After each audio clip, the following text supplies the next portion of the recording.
आज हम जाते नहीं श्री कृष्ण जी के जहाँ जन्म भय रहे जेल में नाजी मर्दे वृद्धा बन जाते नहीं जाके आखड़ा नु हवे। तो हम पहुँच गए सबसे पहले मंदिर तो जाके सबसे पहले दर्शन करनी है।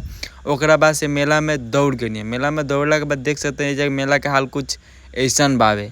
ऐजा झूला भी आई रहा बहुत ही अच्छा आई रहा। यहाँ जो जिलेबी छाड़तरन भाई ओकरा से कहीं कुछ मज़ा नहीं आ रहा है। तब बढ़ गई है टाली के तरफ वो सब देख सकते नहीं टाली। तो सबसे पहले रहो बजरंगबली के दर्शन कर ली। दर्शन हो गए तो लेके चलते नहीं टाली के तरफ। ओकरा बाद से रहो दिखाओ तनी ई रहा डांस रहो देख।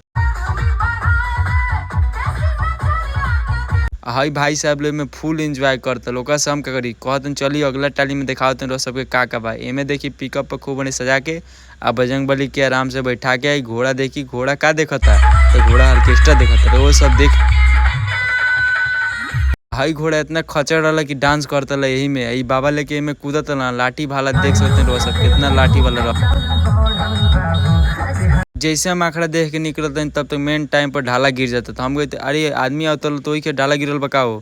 तो एक आदमी ना मर दे ट्रेन आवती देखते रही ट्रेन आ गई। ओकरा से हम क्या करी इंतजार करत आगे बढ़ने तब तक ये गौरी आखड़ा आ गया रो सब देख सकते नहीं आखड़ा हवे। आ भाई लोग एकदम पूरा भवकाल मचल ये लोग भवकाल मचावत।